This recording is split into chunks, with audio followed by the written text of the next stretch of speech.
ఎన్ని చెరువులను పూర్తి చేయలేదు. Ponds were filled to build the constructions and aquaculture ఏంటి, రివర్ బ్యాంక్స్ ఏంటి, ఫ్లడ్ ప్లెయిన్స్ ఏంటి, every effort counts. Hello dear Pragna family, today I came to you with a heavy heart to share with you all the incidents that are unfolding in Vijayawada. Our beloved city, lovely place, is under water now. See, unprecedented floodings, incessant rainfall, submerged many low-lying areas with water.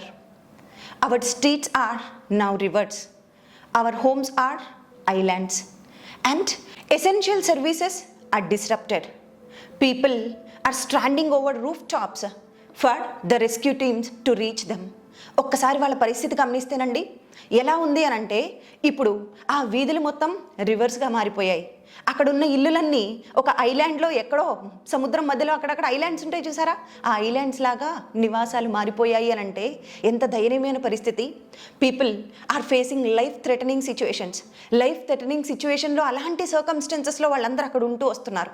C this floods, they swept away their homes and their dreams. The devastating floods claimed precious lives. People became homeless. Thousands of people left homeless. లక్షల మంది, వేల మంది హోమ్లెస్గా మిగిలిపోయిన పరిస్థితి. Homeless పక్కన పెడితే తిండి లేని పరిస్థితి. ఎసెన్షియల్ సర్వీసెస్ ఏవి కూడా వాళ్ళ వరకు అందనటువంటి పరిస్థితుల్లో ఈ రోజుకి ఇలా వచ్చేసారు అంటే ఎంత దయనీయమైన సిచ్యువేషన్ వాళ్ళు ఫేస్ చేస్తున్నారు. They are our brethren. అక్కడ ఆ సిచ్యువేషన్ చూసినప్పుడు every time I feel very bad.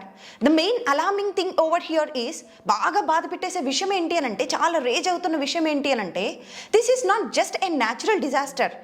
ఏదో లో ప్రెషర్ ఏరియా ఫామ్ అయింది, ఒక సైక్లోన్గా వచ్చింది, ఉండాల్సిన దానికంటే ఎక్కువ సెంటీమీటర్ వర్షపాతం నమోదైంది. These are all one kind of reasons we can mention. ఒక పక్కన ఇలాంటి రీజన్స్ అని అనుకుంటే, at the same time this is an anthropogenic disaster I can say. Anthropogenic అంటే మనిషి వల్ల చేసినటువంటివి, మనిషే కారణం అంట కొన్ని సందర్భాలకి. అలాంటి వాటిని ఏమంటామంటే ఆంథ్రోపోజెనిక్ అంటాం. న్యాచురల్ డిజాస్టర్ ఒకటే కాదు, ఇది ఆంథ్రోపోజెనిక్ కూడా కాదంటారా? ఎన్ని చెరువులను పూర్తి చేయలేదు. Ponds were filled to build the constructions and aquaculture ఏంటి, రివర్ బ్యాంక్స్ ఏంటి, ఫ్లడ్ ప్లెయిన్స్ ఏంటి, ఆల్ దీస్ వర్ మొత్తం కన్స్ట్రక్షన్స్ ఇలా చేసి ఈరోజు కనీసం నీళ్లు లోపలికి సీప్ అవ్వడానికి కూడా దానికి దారి లేదండి. So water finally found its course towards or into our houses. మన ఇళ్లల్లోకి దాని ప్రయాణం అది మొదలుపెట్టింది. మరి అది ఎక్కడికి వెళ్ళడానికి చోట్లేదే, ఎక్కువ వర్షపాతం నమోదు అయ్యి ఉండొచ్చు. But the thing is great. Indus valley civilization అని, హరప్పన్ సివిలైజేషన్ అని మీరు వినే ఉంటారు. అప్పుడు ఎప్పుడో కొన్ని వేల సంవత్సరాల క్రితంలోనే ఇండస్ వ్యాలీ సివిలైజేషన్లో డ్రైనేజ్ సిస్టమ్ చాలా ప్రాపర్గా ఉండేది. ఇండియా ఆ ఇండస్ వ్యాలీ సివిలైజేషన్కి ఒక నిర్వచనం తెలుసా? ఇండియా పుట్టినిల్లు దానికి. మరి అలాంటి ఇండియాలో ఉండి మనము, I can tell you, anthropogenic factors అని చెప్పాను కదా, అందులో మొట్టమొదటి reason because of failure of maintaining proper drainage system. Lack of preparedness in dealing with such disasters. And next, as I already mentioned, encroachments of river banks and flood plains. Flood plains అంట ఎలా act చేస్తాయి అని అంటే, ఇట్లా నీళ్ళు ఎక్కువ వచ్చేసినప్పుడు కానీ ఎలా యాక్ట్ చేస్తాయి ఫ్లడ్ ప్లెయిన్స్, రివర్ బ్యాంక్స్ ఇవన్నీ కూడా అంటే స్పాంజ్ లాగా యాక్ట్ చేస్తాయి అంట. స్పాంజ్ ఎలాంటి యాక్షన్ చేస్తుంది? ఏదన్నా నీళ్ళు ఎక్కువైపోతే ఇలా పిండేసామనుకోండి, నీళ్ళు పక్కకు పోతాయి కదా, సో నీళ్ళని పీల్చుకుంటుంది. సో అలా స్పాంజ్ లాగా యాక్ట్ చేసే ఫ్లడ్ ప్లెయిన్స్ చుట్టూ తీసుకెళ్ళి కన్స్ట్రక్షన్ చేస్తూ ఉంటే, అర్బన్ డెవలప్మెంట్ పేరుతో, urban development, construction activities, aquaculture వీటన్నిటి పేరుతో మొత్తం ఎక్కడికక్కడ ఎంక్రోచ్మెంట్ చేస్తూ ఉంటే నీటికి దాని దారి ఎక్కడ దొరికేది? మన ఇళ్లల్లో తప్ప. అందుకే ఈరోజు ఇలాంటి పరిస్థితి మనం చూస్తున్నాము. ఫ్రెండ్స్, క్లైమేట్ చేంజ్ అని 100 సార్లు మనం వార్తల్లో వింటూ ఉంటాం. అయితే ఆ వార్తల్లో వినేది, చదివేది క్లైమేట్ చేంజ్ అంటే వాతావరణంలో జరుగుతున్న ఈ మార్పులు and rising of the sea level, rising of the temperature raise అయిపోతుంది, సీ లెవెల్ రేజ్ అయిపోతుంది, విపరీతమైన సైక్లోన్ ఎఫెక్ట్స్ వస్తున్నాయి, విపరీతమైన ఫ్లడింగ్స్ వస్తున్నాయి. ఇండియా కాదు, ప్రపంచ దేశాల్లో చూస్తున్నాము. This is all just because of anthropogenic things we can tell. Anthropogenic reasons, మనిషి చేస్తున్నది. These are all man made. మనమే చేతులారా చేసుకుంటున్నాం. పిల్లల కోసం ఆస్తులు ఇవ్వాలి, పిల్లల కోసం ప్రాపర్టీస్ ఇవ్వాలి, అవి చేయాలి ఇవి చేయాలి కూడబెట్టాలని ఆలోచిస్తున్నామే.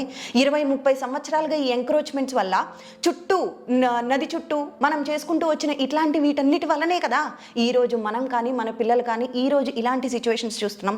మొన్నటి వరకు కేరళ ఆ ఫ్లడ్స్ చూస్తూ వచ్చాం. అంతకుముందు వరకు హిమాచల్ ప్రదేశ్ మొత్తం మునిగిపోయింది. ఆ తర్వాత మొత్తం నార్త్ ఈస్టర్న్ స్టేట్స్లో చాలా ప్లేసెస్లో ఇదే పరిస్థితి చూస్తూ వచ్చాం. ఇప్పుడు మన ఊరండి, ఇప్పుడు మన ఆంధ్ర తెలంగాణ జిల్లాల్లోనే ఈరోజు మనం ఇలాంటి పరిస్థితి చూస్తున్నాము అని అంటే climate change is not a distant thing. It's the harsh reality that is just staring at your face. మన ఈ క్లైమేట్ చేంజ్ అనేది ఎప్పుడో కొన్ని సంవత్సరాల తర్వాత వస్తుంది అని చూసేది కాదంట. అది మన ముఖాల్లో ముఖం పెట్టి మన వాకిట్లోనే నుంచొని చూస్తున్నటువంటి హార్ష్ రియాలిటీ ప్రస్తుతం మనం ఎదుర్కొంటున్నాము కాదంటారా?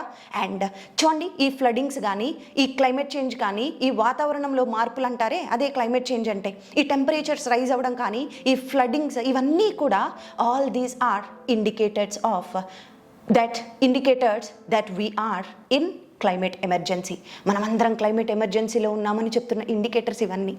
మన తోటివారు, మన సహోదరులు, మన తమ్ముళ్ళు, మన అన్నయ్యలు, మన ఫ్యామిలీ మెంబర్స్ చాలామంది ఈ పరిస్థితుల్లో ఇలా ఉన్నప్పుడు అండ్ వీళ్ళందరినీ చూసి this is the high time to realise.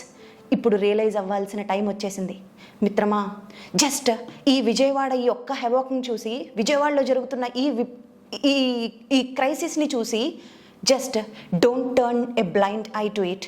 దాని పట్ల ఏదో చూసి చూడనట్లుగా దయచేసి వదిలేయద్దు. This is the high time. ఇది చాలా హై టైం మనం మారడానికి.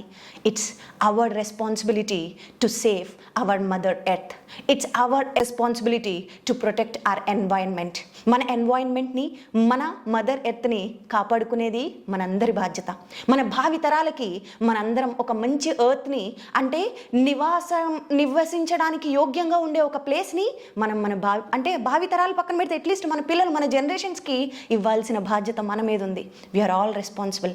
It's high time to take up the responsibility on your shoulders. It's high time to take the action తీసుకోవడానికి ఇదే high time. Think of the sustainable development things. Sustainable అంటే ఎన్నో ఏళ్ళు నిలిచిపోయే భావితరాలకు ఇచ్చేటటువంటి సస్టైనబుల్ థింగ్స్ కోసం ఆలోచించండి. We all have a role to play in protecting our environment.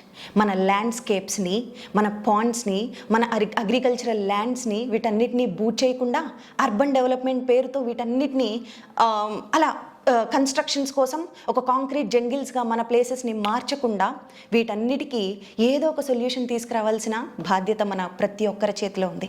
We all together can make the change. Do you believe that? Every effort counts.